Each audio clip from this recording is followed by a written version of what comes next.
Cine Garage. Aquí cabe todo el cine. Con Eric Estrada. El nuevo cine mexicano.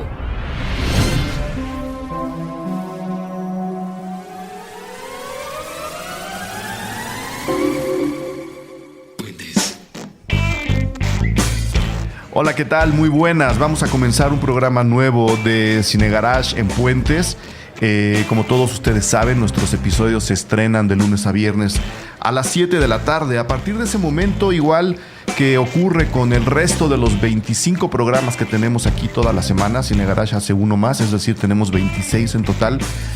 A partir de nuestras publicaciones ustedes pueden darle play al programa y escucharlo así como viene, o, que es lo recomendable, la verdad, descargarlo si es que tienen algún Wi-Fi cerca, bajarlo a sus dispositivos, ya sea la computadora, el teléfono, el iPod, el iPad, y llevárselo y escucharlo cuando mejor les convenga. Y lo mejor de todo, coleccionarlos, ¿no? Tener los episodios de sus programas favoritos guardados y juntos ahí como en una especie de biblioteca. Cine Garage, como ustedes saben, está enfocado al cine, es la barra de cine dentro de Puentes, pero en el mismo canal, que es puentes.me, ustedes encuentran programas de literatura, de guionismo, de teatro, el programa de Star Wars, el Cosmos de Bolsillo que hace mi estimadísimo Julio Martínez Ríos, el programa de básquetbol que hace el buen Evaristo Corona, al cual veo preparando su viaje aquí justo del otro lado del cristal, anda muy ocupado.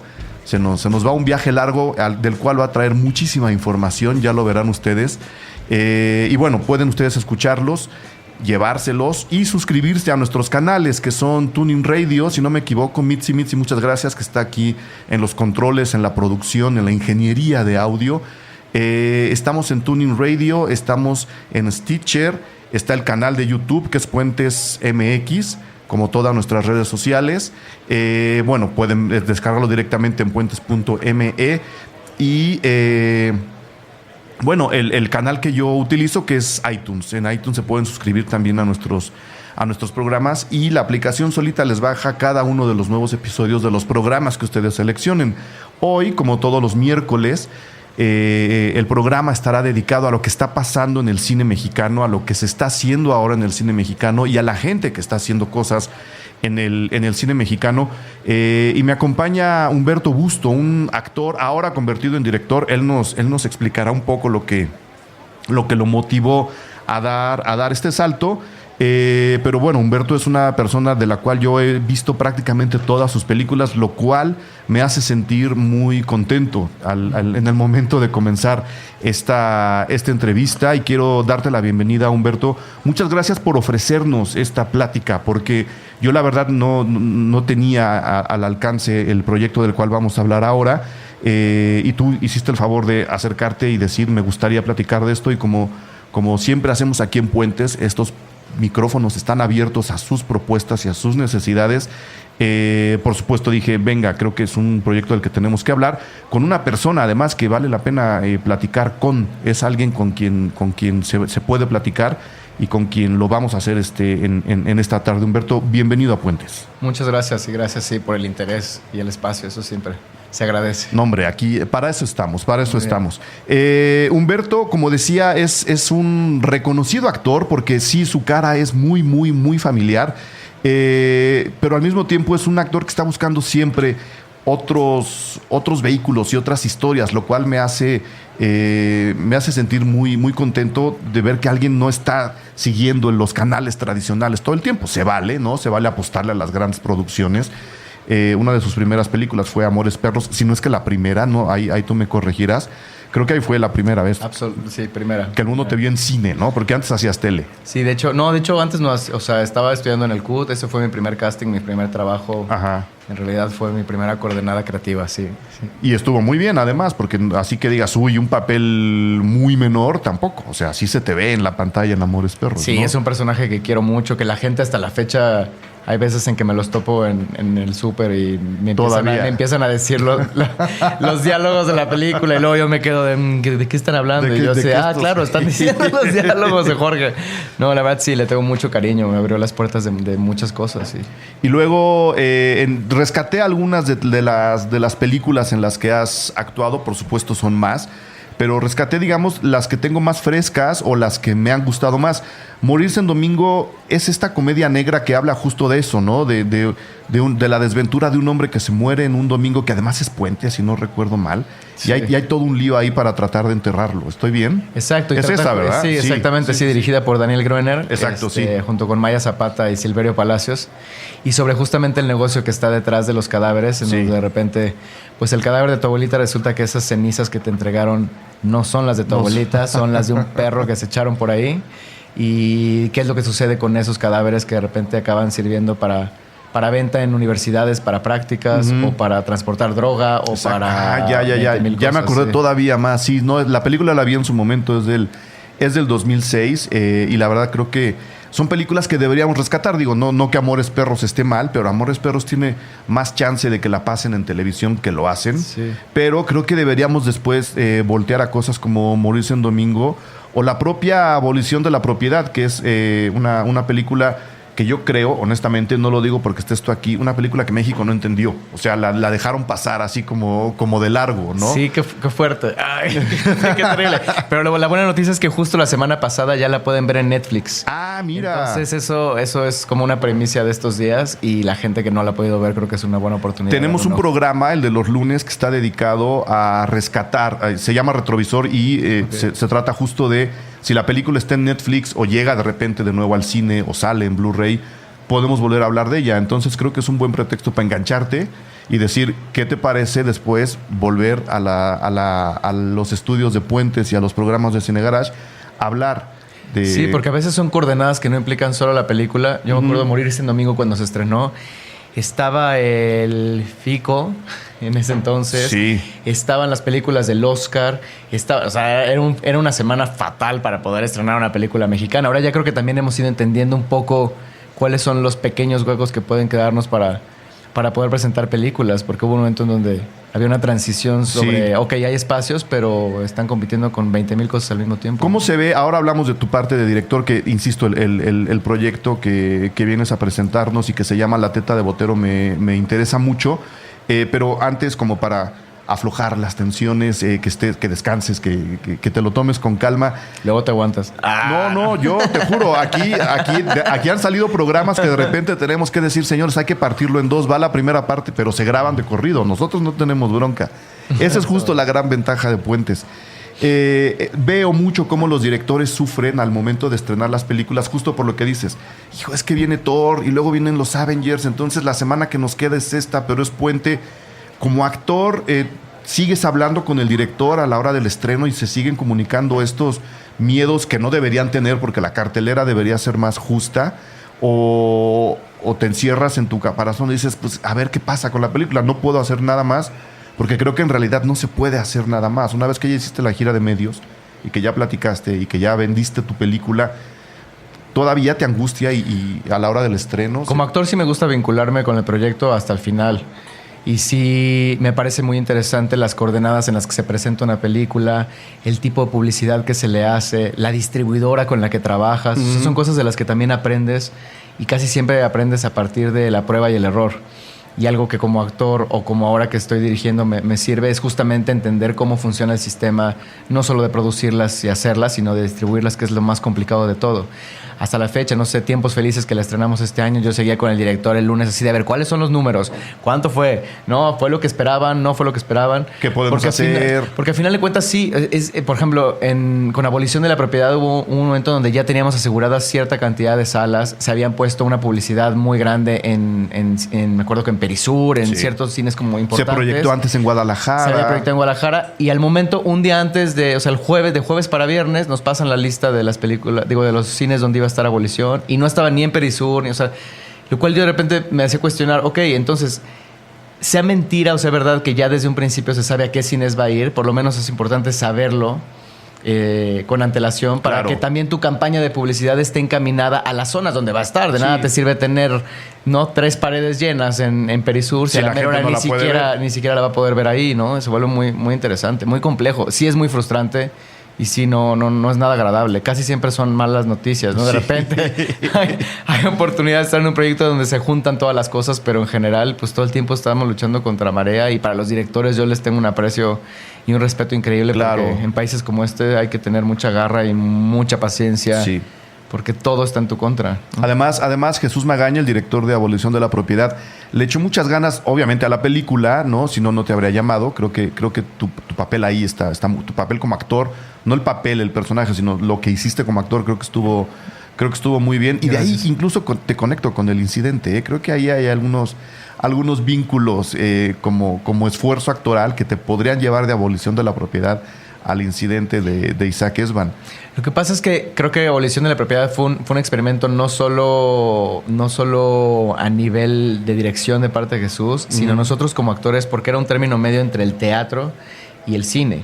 Es decir, no podíamos llegar al set sin haber preparado absolutamente nada, porque son 2 personajes, 1 hora y media, con de repente tiros en donde la cámara de Cantú, por medio de un dolly muy despacio, los personajes hablaban durante el trayecto de 10, 15 páginas sin ningún corte. Sí. Pero al mismo tiempo tampoco lo puedes preparar como una obra de teatro que carezca de la organicidad y de la verdad y de la intuición que tienes cuando estás trabajando frente a la pantalla.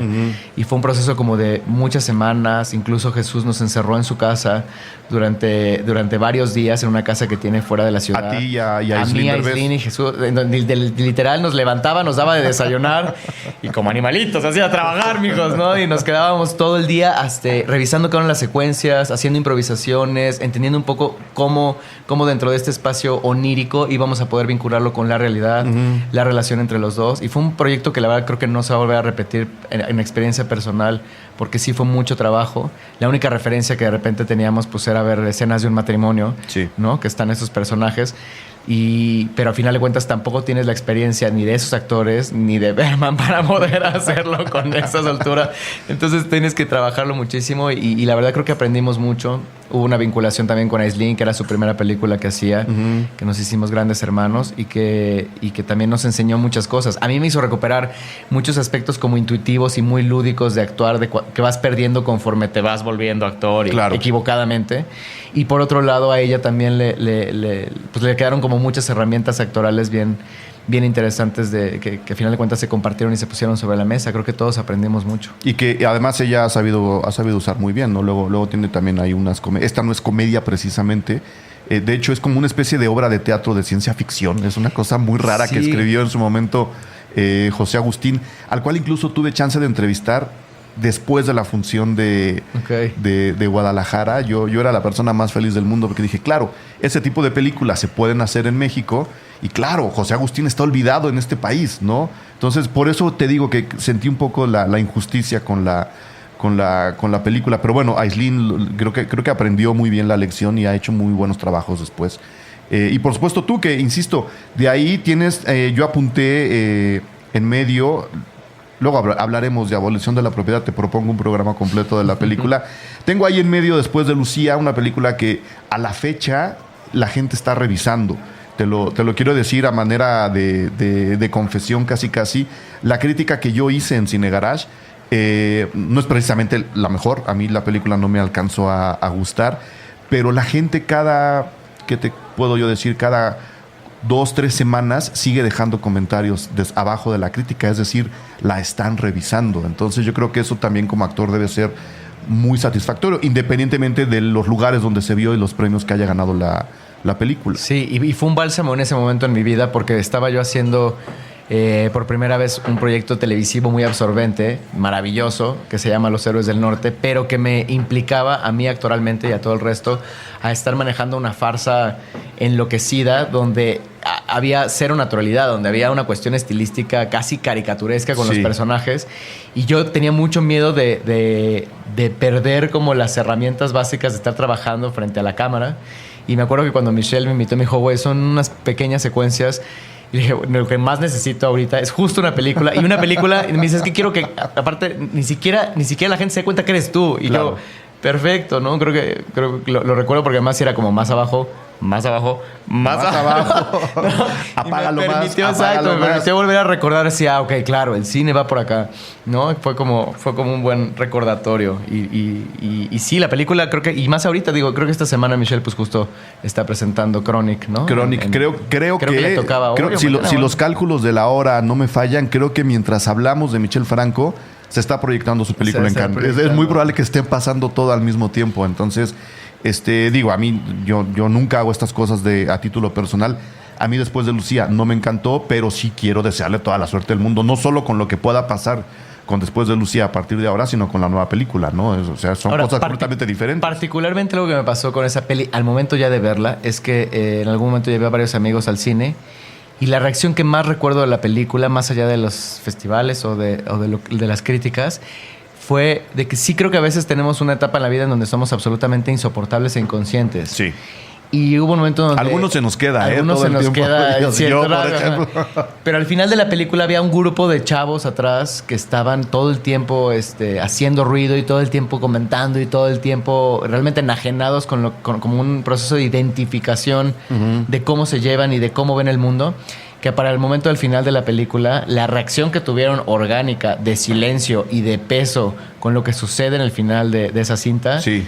Fue como muy evidente y me parece que yo creo que también por eso tanta gente lo está revisitando. Porque sí, muchos de ellos son adolescentes. Me doy cuenta por las direcciones de correo electrónico. Es muy chistoso. Es una película muy viva todavía. Sí, con quien yo iba me dijo, pero es que ese final está terrible y que se quede la imagen de eso. O sea, bueno, pero por otro lado también estamos a veces tan desconectados de nosotros y de los demás que no está, ¿no? No, no está mal, que me encanta lanzar esas pedradas. Me encanta así de repente, órale, a ver, no, lleguemos al extremo de esto porque creo que a final de cuentas la función del cine también es esa, ¿no? Generar como una decisión en la realidad para que exista un despertar de algo, ¿no? Sí, darle un par de cachetaditas a alguien, ¿no? Un zape despertador, como dices.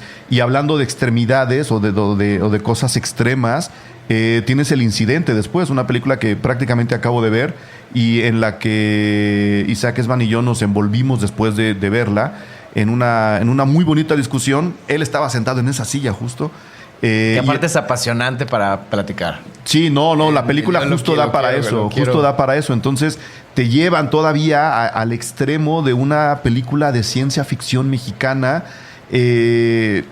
casi, ¿sabes? Alucinógena. No sé qué tanto físicamente te demanda una película. Obviamente puedo entender la demanda para prepararla, para construir al personaje y todo aquello, pero creo que físicamente fue una película incluso dolorosa. Esa impresión me da al ver a tu personaje encerrado en el tiempo y en unas escaleras no sé cuántos años. Sí.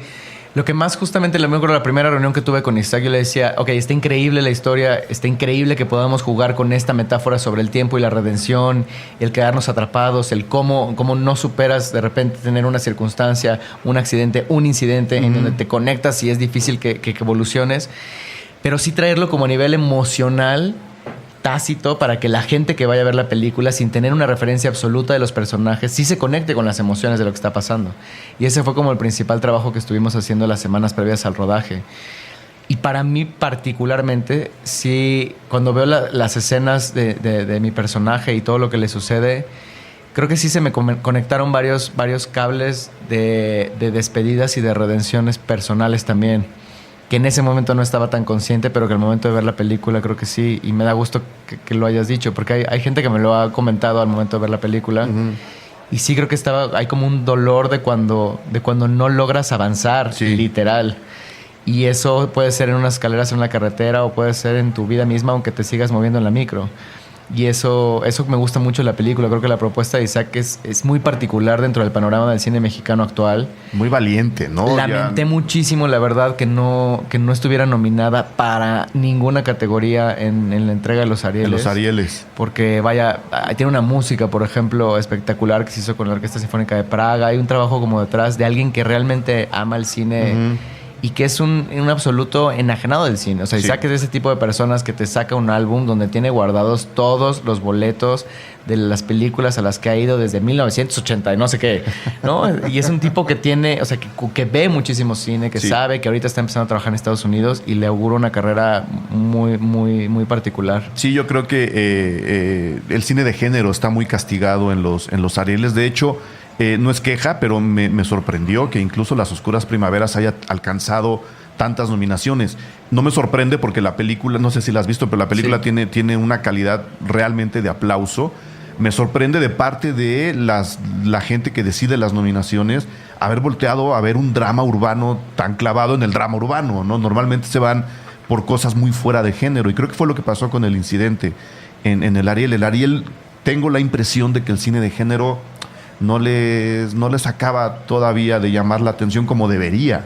Creo que el cine de género es lo que nos hace falta en este país. Y ahí está, por supuesto, la última película que vi contigo, Las Horas Contigo. Un papel muy pequeñito, un papel muy simpático, que tiene también que ver con estos encierros, con este estar atrapado, hablando principalmente del papel de Isela Vega, ¿no? Una anciana que está muriendo y que luego nos podría llevar ahora sí al tema de esta plática. Pero Las Horas Contigo creo que es una película que también vale la pena revisar. Sí, me encanta de entrada que sea dirigida por una mujer, que gran parte del crew hayan sido mujeres. Eso le genera una energía al set y a la forma de trabajar muy particular. Y por otro lado también cuando Catalina me invitó a hacer ese personaje, que aunque sale en pocas secuencias, como le iba a filmar en Puebla y se trataba también sobre la pérdida de la mayor de esta generación de mujeres, de estas 3 generaciones de mujeres, yo viví en Puebla durante algunos años. Mi abuela, que vive en Puebla, estaba en proceso de decrepitud por el Alzheimer y yo fui a un colegio religioso católico a unas cuadras de donde estábamos filmando. Uh-huh. Y entonces para mí la verdad es que es como un homenaje a esos sacerdotes que yo veía y que de alguna manera me querían obligar a mí a dedicarme a la religión. Y como yo era actor desde chiquito, todo me lo tomaba muy en serio. Entonces también me tomé muy en serio lo de la religión durante algunos años. E iba y me torturaba en la capilla. Wow. E iba y me confesaba cada 8 días de cada uno de mis mínimos pensamientos. Entonces me encantaba hacer una película, aunque fueran pocas secuencias, porque sentía que podía de alguna manera desahogar tantito de lo que había vivido en esa zona. Curiosamente, cerrar el círculo, ¿no? Volver ahí, volver a pensar en eso. Exacto. O sea que sí, en realidad sí es un homenaje a un padrecito muy específico. O sea que tiene nombre y apellido. Tiene hasta nombre y apellido, exactamente. Ahí la vamos a dejar. Y con lo diabólico que soy, la verdad es que creo que, o sea, parece muy sencillo, pero ha sido los personajes más difíciles de hacer. Ahí la vamos a dejar, señores. Ya pueden checar, de hecho, Las Horas Contigo me parece que también está en Netflix. Y si no, sí está en DVD. Y si no, ahorita estos días están pues todas las películas Claro, las están pasando en la Cineteca, en el IFAL en el Faro de Oriente, en el IFAL, en los amigos de la Cinema que nos mandan además boletos para regalar. Catalina y Cassandra Changuerotti vinieron a entrevista también. Pueden checar ese programa. Estamos llenos de información. Yo tengo que hacer la primera pausa de este programa, pero ahora sí volvemos a hablar de tu último proyecto, que fue el proyecto que viniste a ofrecerme, y de nuevo te doy las gracias, La Teta de Botero. Y ahorita nos platicarás de qué se trata. Va que va. Vamos para allá.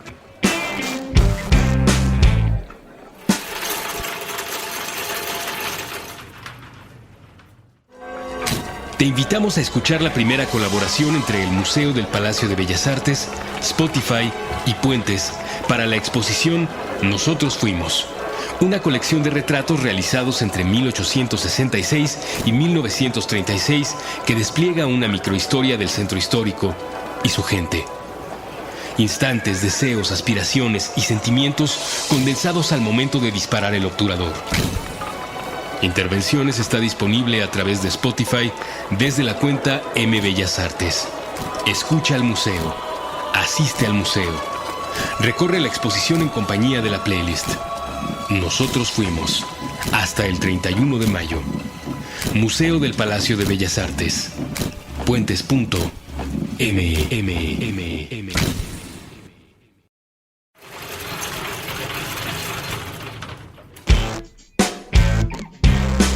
Puentes. Estamos de regreso. Ahora sí, Humberto, La Teta de Botero. Antes de que nos cuentes de qué va y cómo está hecho y cómo está construido este cortometraje, es una película de 15 minutos. Me encanta que digas película de 15 minutos. No tienes idea luego lo que me molesta cuando hay gente que habla de los cortos como cortitos. Sí, no, es que... Así de, oye, tu cortita, sí, ¿no? Y es así de, ese cortito en realidad es una película que dura 15 minutos y que requiere además muchísimos también meses, años incluso de trabajo, ¿no? Y si no nos creen, chequen los créditos finales del cortometraje. De cualquiera. De cualquiera, del que sea. No. Un poco, y hemos hecho aquí en Puentes varios programas dedicados al cortometraje. Uno de ellos, de hecho, se llama El cortometraje al poder y decimos, el hecho de hacer cortos no significa que no podamos hacer largos y no siempre que se hace un corto, la gente que lo hace para hacer después un largometraje. Simplemente son discursos que duran lo que tienen que durar, 15 minutos. ¿No? Yo te lo decía hace rato, aquí hay programas que de repente se alargan a las 2 horas, pero yo he hecho programas que duran 20 minutos, aquí mismo, porque es lo que tienen que durar. Y La Teta de Botero te duró 15 minutos. Y yo creo que desde ahí entender el propio discurso que tú traes y lo que quieres decir y ofrecerlo así, ¿no? Como una película de 15 minutos, creo que merece ser reconocido, ¿no? Porque además el cortometraje en México y las películas cortas también están muy menospreciadas. Esa era mi primera observación. La segunda, ¿por qué estás queriendo que este cortometraje se vea en todos los lugares posibles? Yo lo entiendo, pero me gustaría que la gente lo oiga de ti, no de mí. Pues este proyecto forma parte de 3 películas cortas que decidí producir desde hace aproximadamente 2 años, como una especie de autoescuela, porque ya nunca tuve oportunidad de meterme al CUEC o al CCC a estudiar la carrera de cine, que en algún momento era uno de mis intereses principales. Porque tú estudiaste teatro. Yo estudié en el CUT, en el Centro Universitario de Teatro de la UNAM, y siempre había pensado y lo que siempre he hecho desde niño es realmente la cuestión integral, el poder dirigir, el poder escribir, el poderme vincular con otras artes, no solamente ser actor. Pero iba a estar muy complicado conforme cada vez más trabajaba, claro, meterme de repente 5 años otra vez a una escuela de lleno. Entonces empecé a estudiar cine desde hace 7 años más o menos. Entre proyecto y proyecto como actor, me meto a talleres o me voy fuera de México. Todo empezó con el Talent Campus de Berlín, ¿no? Donde esa era como mi primera coordenada frente a Mike Lee y Stephen Frears y Frances McDormand, como decir, ok, quiero vincular todo lo demás que estoy aprendiendo como actor en las distintas áreas. Y entonces mi forma de organizarme para no enloquecer y para poder realmente ser puntual y llegar a la primera coordenada de hacer un largometraje fue plantear estas 3 películas en 3 formatos distintos, con 3 tipos de crews distintos, aspectos técnicos distintos, poder empezar a experimentar las teorías de dirección de actores que en ese momento estaba desarrollando o desenvolviendo en mi carrera. Y la primera película que hice, la primera película corta, se llama Hasta la ciruela pasa. Sí. Y es un proyecto que nació de la muerte de mi mejor amiga, que entró en coma durante una semana antes de morir, y del proceso de Alzheimer de mi abuela. Y era una película sumamente críptica que duraba 20 y tantos minutos, no tenía ningún solo diálogo. Fue filmada en casa de mis abuelos. Mi abuela iba a ser la actriz, pero tuvo un accidente antes de filmar. El Alzheimer se le fue a la cabeza después de la operación de cadera que le hicieron. Tuve que conseguir una señora que de alguna manera hiciera una especie de traspolación con ella, usara su ropa, viviera en casa de mi abuela durante un tiempo. Reescribí con eso el proyecto sobre la memoria, el espacio, de qué manera conforme tú destruyes un lugar, también ahí se va yendo la construcción que hiciste de tu realidad, de tu vínculo, sobre todo en este caso de ella con mi abuelo, que el momento en que murió fue que ella se empezó a desconectar de lo que veía. Y para mí era como una especie de tesis sobre la poética del espacio y todas estas cosas que me fascinan a nivel geométrico, a nivel sensorial, a nivel de cómo nos proyectamos en los otros. Y eso es el primer proyecto que hice. El segundo... Antes de que sigas, ese no está en tu filmografía. Ese está en IMDb, sí tiene que estar. Bueno, ahorita lo actualizamos. Perdona, pero entonces hay deberes. Yo pensé que era tan personal que lo habías guardado. En IMDb incluso está como el link ahí hasta la ciruela pasa. El tráiler también está ahí. Y justo ahorita acabo de firmar la semana pasada con una plataforma en internet para películas cortas, y la ciruela entonces estará rolando y ya estaré ahí mandando el link. Lo pegaremos en nuestra bitácora, que debajo de cada programa ponemos información para que la gente... Pero sí, si te metes a IMDb, ahí seguro está Hasta la ciruela pasa. Lo pegamos, no te preocupes. Ahora sí, y el segundo, entonces decidí que quería hacer algo mucho más realista, que fuera como menos menos semiótico en el sentido de que fuera como mucho más cercano a la gente, que lo mismo lo pudiera entender una persona que no tiene conocimiento absoluto ni de semántica, ni del cine, ni de lo que significa el encuadre, y que al mismo tiempo pudiera tener como un significado para mí. Estaba haciendo yo unas tesis sobre el cuerpo, quería hablar sobre el cuerpo, quería hablar sobre la hipocondria, de qué manera estamos en una sociedad ahorita muy contemporánea en donde te sale un granito y en lugar de ir al doctor como hace 20 años y que te dijera y te tranquilizara que ese granito solo era un granito, pues ahora te metes a internet y ese granito puede ser cualquier cosa, y al mismo tiempo estamos bombardeados por información de farmacéuticas, en general del mundo capitalista, que te dice que todo el tiempo te vas a morir y te vas a enfermar, y el cáncer nos está llegando por todos lados y cada vez más hay más amigos que desgraciadamente lo tienen. Y un mundo que además se ha encargado de ahorcar la seguridad social, o sea, se juntan muchas cosas, ¿no? Y ese tema me interesaba mucho tratarlo, y yo estaba filmando con Patricia un proyecto con Patricia Reyes Espíndola, que es una actriz que quiero muchísimo como amiga. A ella le detectaron cáncer de mama en el momento en que estábamos haciendo este proyecto. Me tocó vivir cerca de ella el proceso de 2 años de que le quitaron uno de los senos, de la reconstrucción del mismo. Y la verdad es que Patti había entrado como productora en el proyecto anterior, confiaba mucho en mi carrera, en mi desarrollo como director. Y estábamos pues los dos literal en algún momento de la vida, ella con lo que le acababa de pasar. A mí, sin querer y por azares del destino, me pasaron 2 sucesos clínicos que la gente verá en la película, que aunque son menos graves, obviamente, que tener un cáncer de mama, pero para mí y para mi edad me representaban un trauma terrible. Sí. ¿No? Sobre todo por lo que significaba, ¿no? Esos 2 órganos con los que estaba yo teniendo un problema.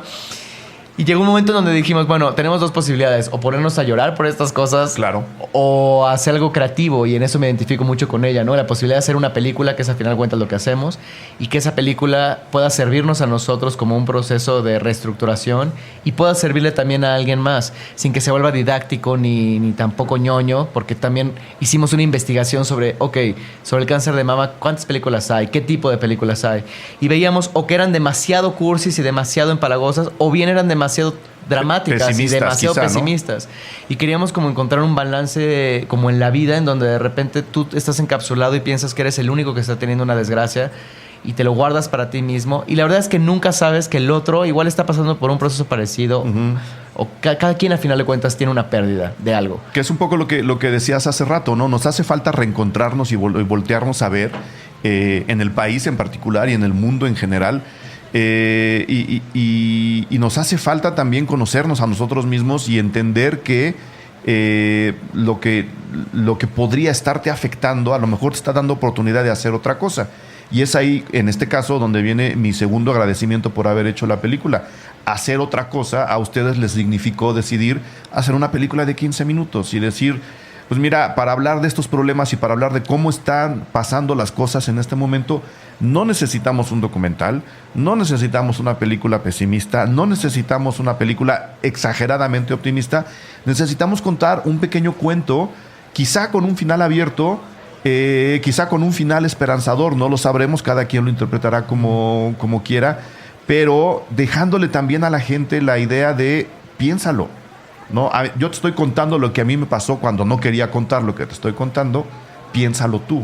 Y es muy curioso porque ahora que la hemos presentado en muchos lugares, después de la película hay una plática que empecé a vincular que se llama Saber Escuchar, en donde, dependiendo del lugar donde la estemos presentando, es una plática que está abierta al público para hablar sobre el humanismo en la medicina y cuestiones relacionadas con la salud y con la estigmatización que existe, sobre todo en el cuerpo de la mujer después de que pierden un seno, en un país tan machista como este, en donde sin tetas no hay paraíso. Claro. Y por otro lado también se presenta en foros de expresión cinematográfica para hablar de qué manera el cine tiene que seguir vinculándonos de manera personal, más allá de hacer cualquier género. Porque creo que eso sí te permite como espectador sentirte menos solo cuando vas a ver una película. Claro. Independientemente de que sea de acción, de comedia, de drama, de lo que sea. Sentir que hay algo que sucede y que se transpira por la pantalla. Entonces, esta película sí tenía el objetivo muy claro de que nos sirviera como de punto de análisis y que sirviera de manera integral para vincularlo no solo en festivales, sino también en cualquier facultad, institución, escuela. Empezamos a idear una campaña que ahora ya pueden ver en una página oficial en internet que acabamos de lanzar, que se llama latetaDeboterofilm.com. Okay.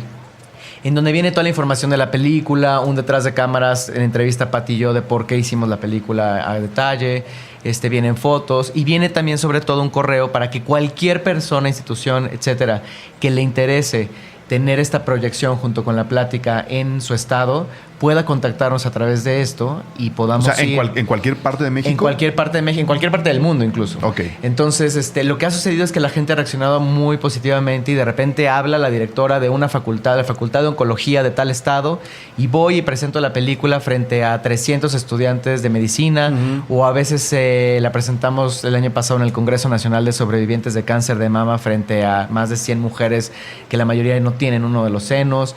La he presentado también obviamente en el Festival de Guadalajara, que fue su estreno oficial ahí en competencia. El Festival de Guadalajara abrió una función especial para el Instituto de Investigaciones Oncológicas ahí en la Universidad de Guadalajara. Entonces, como que lo más sorpresivo que ha sido para el proyecto es que la gente acaba encontrando una vía de posibilidad también comunicativa a través de una película. Claro. Y el hecho de que seamos dos figuras públicas que nos atrevemos a exponer los procesos por los que pasamos genera una empatía en el público para como revalorar cómo ellos están viviendo sus propios procesos de pérdida. Y acaba volviéndose un intercambio muy favorecedor para todos. Incluso la semana pasada, yo te juro, me encanta, es lo que más disfruto ahorita. Nunca lo había vivido con ninguna película de primera mano, de poder ir a lugares tan disímiles.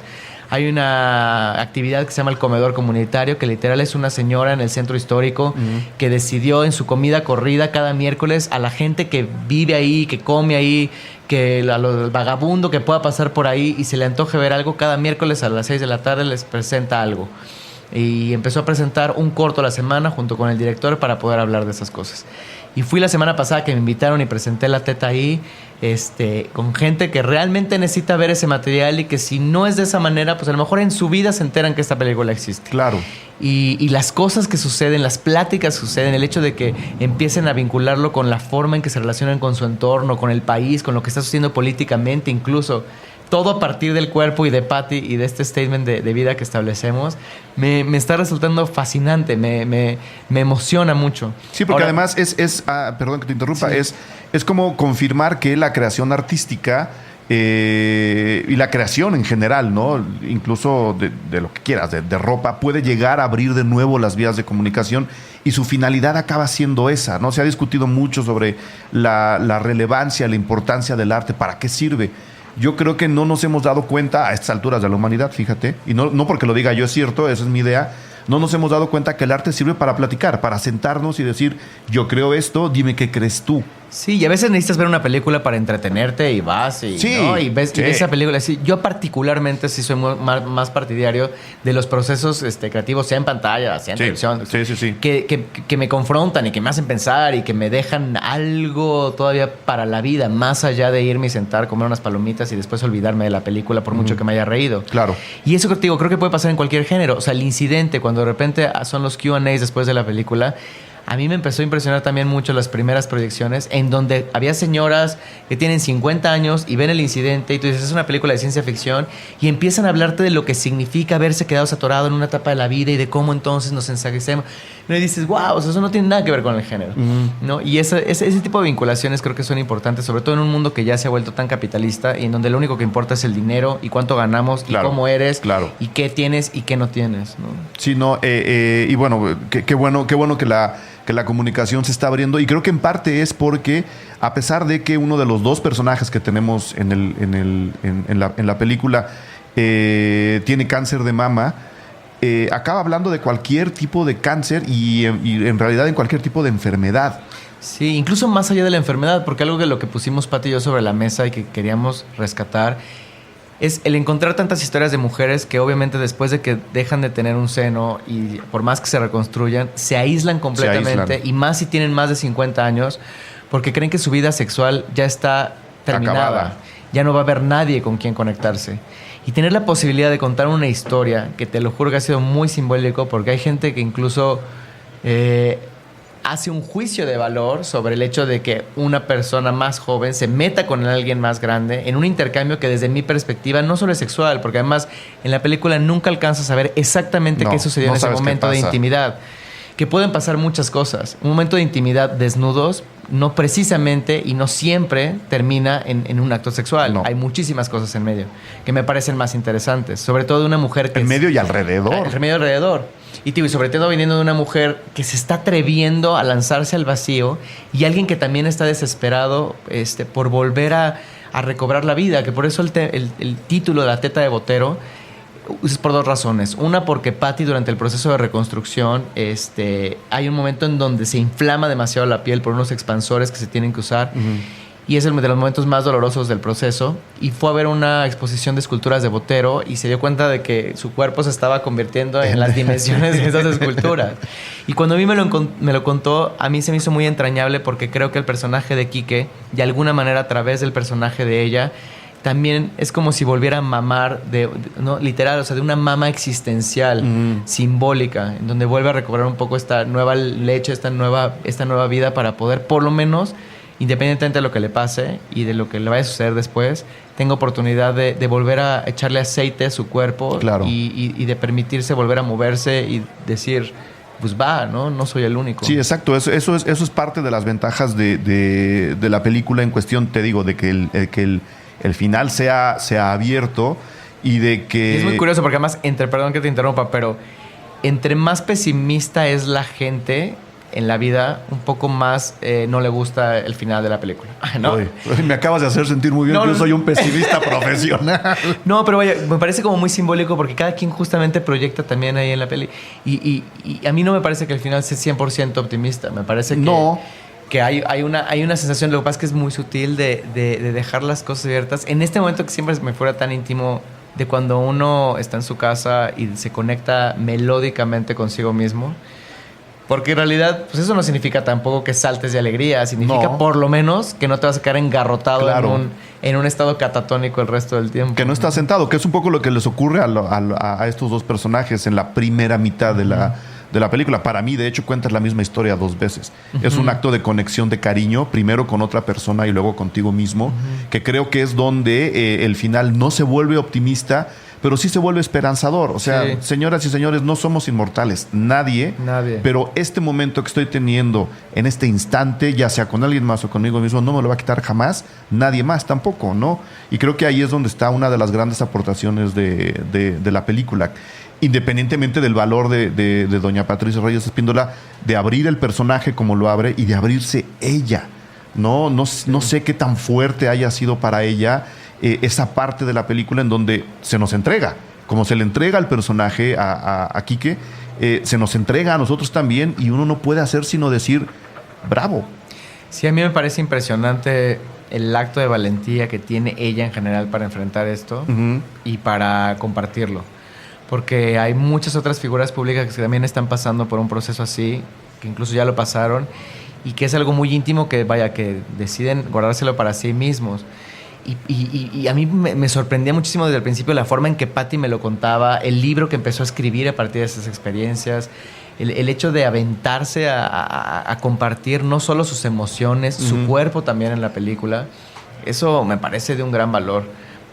Que creo que va mucho más allá de la película en sí misma. Sí, no. Hablo del valor de ella, ¿no? Porque además yo creo que a nivel nacional es una de las figuras que más reconoce la gente y que además tiene una legión de seguidores, alumnos, directores, actores, productores, escritores que han aprendido de ella y ahora sí que han mamado de ella, ¿no? Mucho conocimiento y mucha experiencia, y que ahora llega ella y nos dice: señores, así estoy en este momento, ¿no? Sí. Yo creo que es muy, muy, muy valioso de su parte, se lo aplaudiré. Yo no tengo el gusto de conocerla, pero también he visto casi todas sus películas. El libro del que hablas es La Vuelta da muchas vidas. Exactamente, y acaba de salir hace aproximadamente 2 meses. Está a la venta por parte de Editorial Planeta. En Editorial Planeta. Eso que se escucha a lo lejos es la lluvia. La lluvia que empieza a caer. Es la lluvia con granizo típica de las primaveras chilangas. Mientras la lluvia pasa, yo tengo que hacer la segunda pausa de este programa, pero regresamos con Humberto Busto para que entre los granizos nos dé los últimos detalles de La teta de Botero, la película de la cual vino a platicar con nosotros aquí.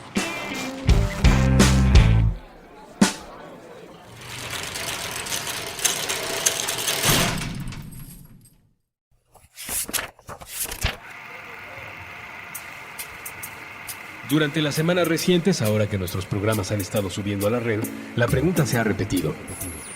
¿De qué se trata Puentes.me? Sí, claro, se trata de grabar ideas, monólogos y conversaciones en la ahora vieja y conocida plataforma del podcast. El aparato que le dio nombre ha sido descontinuado. Empleando la tecnología del transductor acústico eléctrico, es decir, un micrófono.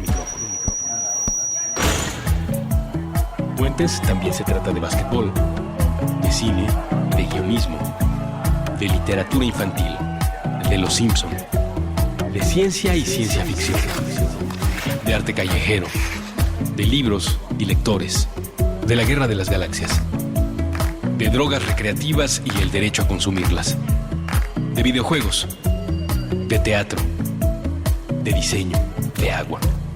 Puentes se trata de utilizar la red para algo más que la cacería de clics. Puentes se trata de compartir. Se trata de los dos lados del mensaje. Se trata de nosotros, quienes hacemos y escuchamos estos programas. De nuestra relación con esta ciudad y este tiempo. Se trata de pensar en cómo será el mundo mañana. Se trata de imaginar. De eso se trata. Puentes. La ruta más corta entre dos extremos es un puente. Novedades desde la madre patria. De Ultramar, con John. Nuevo episodio todos los viernes a la 1 de la tarde. Puentes.me.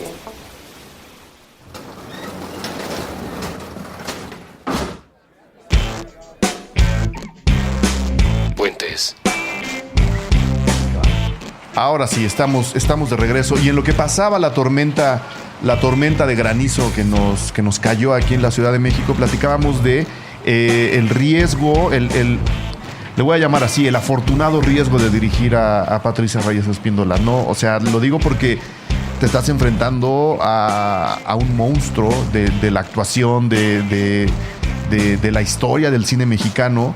Le estás pidiendo que se abra además de una manera muy personal en un proyecto que a ti te está exigiendo también mucha entrega desde el punto de vista humano y desde el punto de vista artístico. Estás queriendo dirigir a Patricia Reyes Espíndola. Ese riesgo, ¿cómo funcionó? Sí, y también estando yo actuando adentro, que sí. era como yo me acuerdo y habiendo escrito el guión. Mientras estaba como preproduciendo, justamente era ver cómo le hago para que embonen todas las piezas y de qué manera logro tener una visión objetiva. Si yo estoy con ella adentro, tengo que estar siendo orgánico con lo que está pasando, pero al mismo tiempo tengo que estar perceptivo. No había tiempo, por ejemplo, para revisar cada toma. Entonces había que estar como una especie como de otro alter ego que está revisando energéticamente qué cosas estaban sucediendo. Había momentos que se podían después ver, había otros momentos que no. Siempre en el cine también hay una cosa que yo amo y que cuando una toma o un momento de verdad es orgánico y de verdad sucede, eso se nota hasta en el dedo gordo del sonidista que está puesto a 3 metros de donde estás tú. No tienes que verlo, ¿no? O sea, hay una sensación de cuando algo cuaja en una película que se vuelve un orgasmo que me fascina y que quisieras que todo el tiempo sucediera, y cuando sucede es muy identificable. Y a final de cuentas, como la médula del corto, sobre todo, es el encuentro entre estos dos personajes cuando realmente ya se conectan. Y si eso no funcionaba la película. Puede haber como otras cosas que puede mejorar, hacer, no hacer, pero ese momento era imposible de que no funcionara. Y tengo una comunicación con Patty como muy, muy cercana, y sobre todo, curiosamente, más allá de cómo actuaba, lo sutil de trabajar era de qué manera nos desenmascarábamos. De qué manera, en lugar de actuar incluso nuestra propia historia o partes de nuestra historia, de qué manera más bien abandonábamos nuestro ser actoral para convertirnos y develarnos como seres humanos antes que nada. Y ese sí era un proceso que Patty y yo lo discutíamos en ciertas tomas. Lo hice de manera cronológica, y en las primeras tomas, incluso en partes que no están en el corto, ella misma me decía, cachorro, creo que Cachorro. Ajá, exacto. Creo que esto de la televisión en este momento, la forma de hacer televisión que he hecho últimamente no me está sirviendo para estar conectado con esto que necesitamos. Y yo le dije, sí, yo también me estoy dando cuenta. Y poco a poco tratamos como de ir consiguiendo sobre todo un estado de confianza. Sí. Y hubo un momento en donde yo también escribí el guión, pero dejé abierta la puerta para que también ella pudiera expresar verbalmente lo que quisiera expresar, con respecto a ese proceso que había vivido.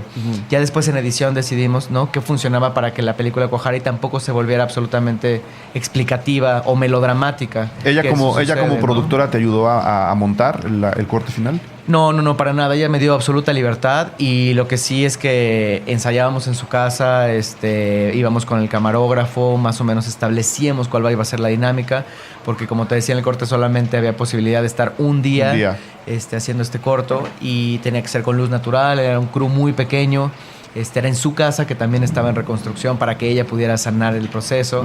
Entonces, sobre todo, era un proceso de mucho amor. Le tengo mucho cariño a Patty, ella me tiene mucho cariño y creo que eso, a final de cuentas, es la base para cualquier tipo de comunicación en el set.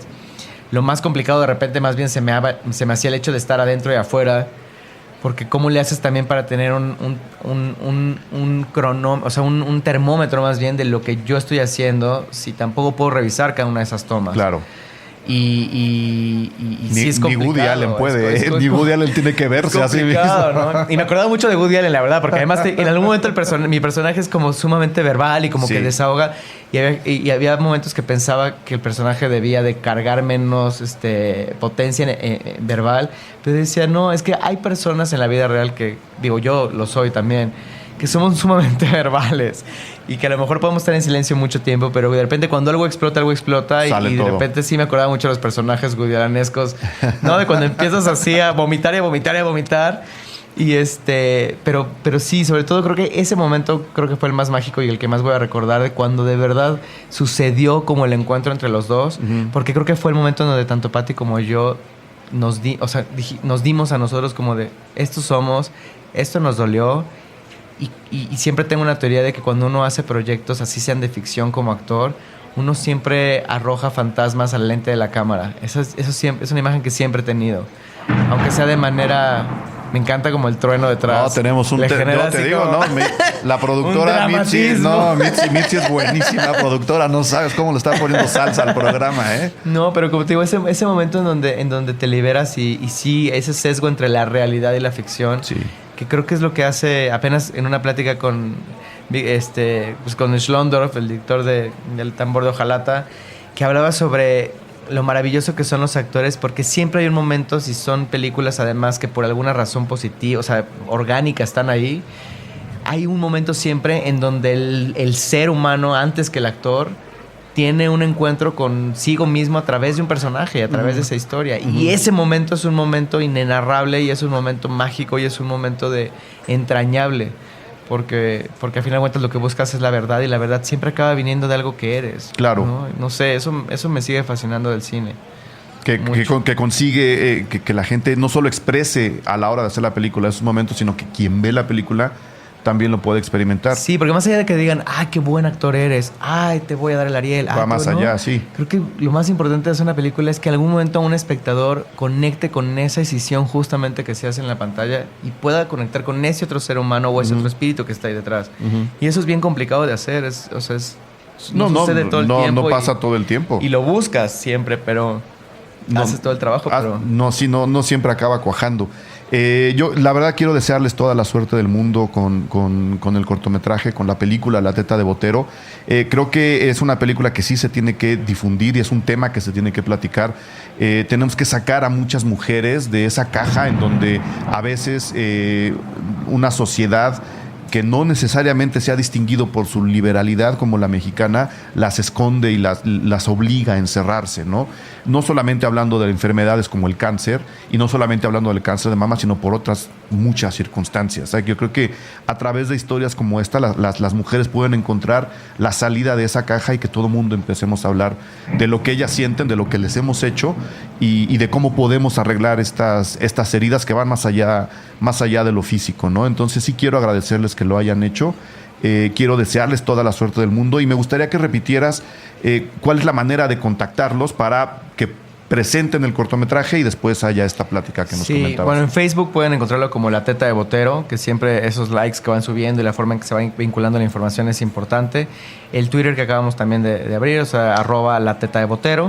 Y la página www.latetadeboterofilm, como filme, Como sí, pero sin la E, film.com, en donde viene el email de contacto para la gente interesada en proyecciones. Y ahí ya les mandarán toda la información y todos los requerimientos que realmente son básicos y muy simbólicos. Es como un pequeño fee que se cobra como por el evento, pero que solamente es muy simbólico para poder seguir claro, para que esto siga vivo. La semana pasada tuvimos unas pláticas muy afortunadas con ciertas asociaciones y con una firma de sociedad de imagen con la que estamos trabajando para lanzar oficialmente la campaña en grande y que podamos ir a hacer giras en distintos municipios, como por regiones en el país, a lugares donde casi nunca llega, pues mucho menos llegan estos cortos. Entonces, no digamos películas, ya no llegan las películas cortas y mucho menos la información sobre este tipo de casos, ¿no? Entonces digamos que ahí estaremos como también pasando la información en la página del Facebook para las nuevas proyecciones. El día de mañana se presenta en Zacatecas. Estaremos en Durango también. En fin, seguiremos como en festivales. En Durango, en el Festival de Cine. En el Festival de Cine de pues Durango, ahí nos veremos. Perfecto. Yo voy. Cine Garage va, Puentes va, yo voy, ahí vamos a estar. Entonces, igual ahí, después de la plática y después de la proyección, platicamos un ratito más. Va, me late. Y a ver cómo va caminando el proyecto, Humberto. Sí, cualquier cosa también, mi Twitter, que es @HumbertoBusto1 con número. Busto, una sola chichi, igual que Patty, así. Uno solo, nada más. Con un número 1 al final, también hay para toda la información de esto y de otras cosas. Y de lo que quieran. Y honestamente, cualquier cosa en la que podamos ayudar, ya sabes que esta puerta está abierta. Y si son proyectos como este, todavía más. Mucha suerte con la película. Y nos vemos en Durango. Te invito. Encontré la mejor taquería de la zona. ¿En serio? Te lo aseguro. Muy bien. Ahí nos vemos. Ya está firmado. Ahí nos vemos. Muchas gracias, Humberto. Gracias a ti.